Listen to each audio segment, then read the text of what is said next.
The Apostle Paul has just had a dramatic conversion on the road to Damascus. Right afterward, Paul does something curious. In his letter to the Galatians, written about 15 years later in the late 40s, Paul writes about his conversion. But when God, who set me apart from my mother's womb and called me by his grace, was pleased to reveal his Son in me so that I might preach him among the Gentiles, my immediate response was not to consult any human being. I did not go up to Jerusalem to see those who were apostles before I was, but I went into Arabia. Later, I returned to Damascus. Did you catch where Paul just said he went to after his conversion? Arabia. What was Paul doing in Arabia? Paul was probably referencing Mount Sinai, as he later says in the same letter to the Galatians, Mount Sinai in Arabia. When Paul says he went to Arabia, Paul very well could have meant that he was going to Mount Sinai, a significant place in Jewish history. It's the mountain where God spoke to Moses after rescuing the Israelites from Egypt and gave them the 10 Commandments. Mount Sinai is also where Elijah fled after he defeated the prophets of Baal and Jezebel wanted to kill him. Like Moses, the Lord spoke to Elijah while on Mount Sinai. But there's more. Paul and Elijah share an intriguing parallel. Where did Elijah return to after leaving Mount Sinai? Damascus. And that is what Paul just told us he did. He went to Mount Sinai in Arabia, then headed back to Damascus. In his letter to the Romans, Paul even likens himself to Elijah. Paul clearly sees some parallel between himself and Elijah. So Jesus has just called Paul to become an apostle, a prophet like Elijah to the Gentile. Paul needs to wrap his mind around how God's redemption plan in history has just made a decisive turn. So he heads to Mount Sinai, where Moses and Elijah spoke with the Lord. Okay, but also this. Who appeared on either side of Jesus at his transfiguration? Moses and Elijah. It may be a coincidence, but it honestly gave me chills when I first realized that. And this is a crucial moment for Western history. Paul, in Arabia, was coming to terms with the fact that God was introducing non-Jews, Gentiles, pagans even, in his redemption plan. Returning to Damascus, Paul begins preaching the message of the risen Lord Jesus. And ironically, now the Jewish leaders are after him. Paul has to dramatically escape the city at night by being lowered in a basket through an opening in the city's wall, aided by other Christ followers. Paul books it straight to Jerusalem, but the apostles don't trust that Paul is genuine until an apostle named Barnabas vouches for him. Well, Paul starts preaching all over Jerusalem, and he gets a lot of the Jews worked up, and they want to kill him. This will be a common theme in Paul's life. His preaching led people to faith or to want to kill him. However, the church in Jerusalem, with the chaos of Stephen's martyrdom only a few years in the rearview mirror, decides to send Paul back home to Tarsus to let the situation in Jerusalem cool off. Now, we don't have much information about what Paul was doing the next several years after he returned to Tarsus, which would be the late 30s and early 40s AD. Paul is in his early to mid 30s, and presumably he's back to making tents and preaching the gospel. We're about a decade into the young church and hurtling towards the first big question that faced the early church.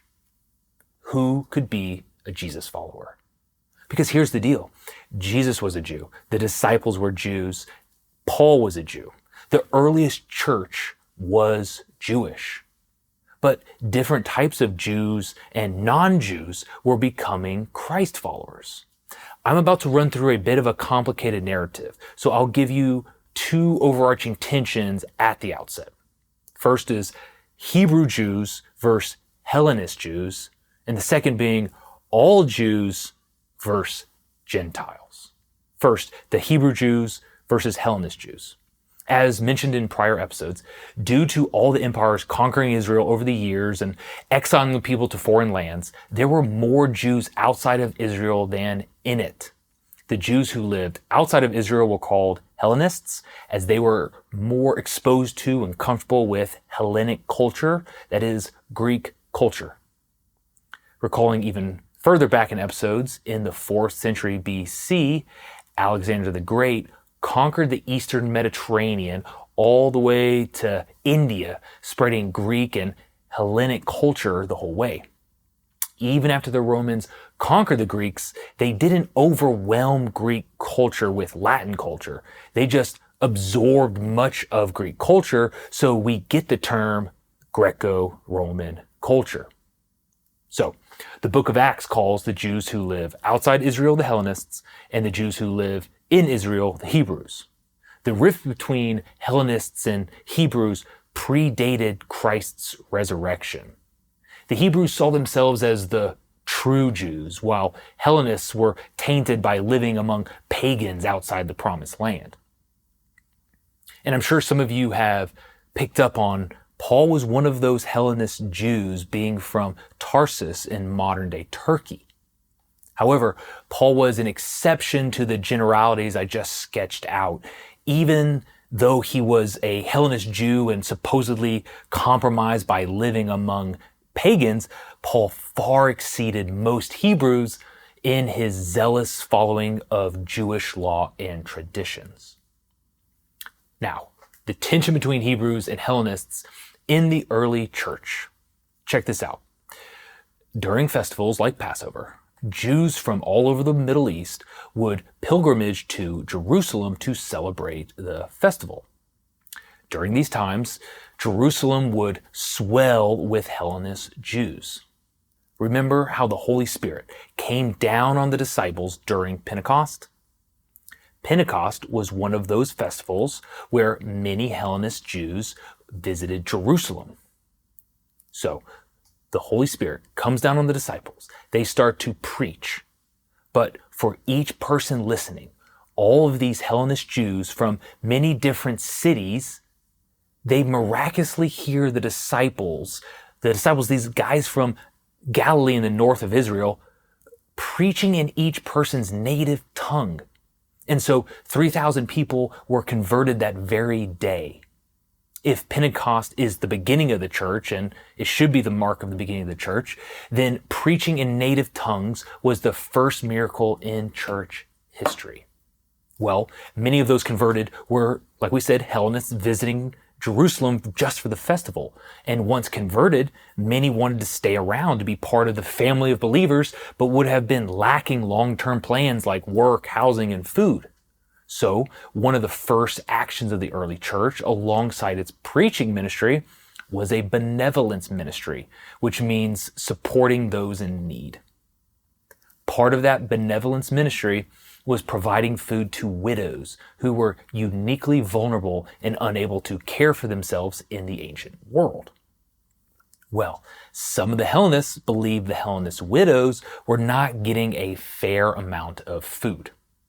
Whether or not they were right or wrong in that concern, the text doesn't tell us. However, the church appointed 7 deacons, all Hellenists, to oversee the food distribution. And remember Stephen, the first Christian martyr? Well, he was a Hellenist and one of the 7 chosen.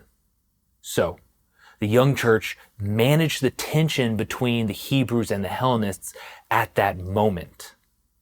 Still, the tension did not suddenly go away. In fact, the issue only compounded after the execution of Stephen, when many of the Hellenist believers went back to their home cities and started churches there. They had left to avoid the persecution. So those churches back home were more Hellenist and more comfortable in their Greek-influenced society. However, the Hebrew Jews who were Christians stayed in Israel, leading to a situation where the church in Jerusalem was basically entirely Hebrew. It was led by James, the brother of Jesus, and had many of the original disciples all Hebrews. In contrast, the churches outside of Israel were basically entirely Hellenist Jews and further from that core Hebrew leadership in Jerusalem. Can you see the conflict brewing? But that is just the first tension.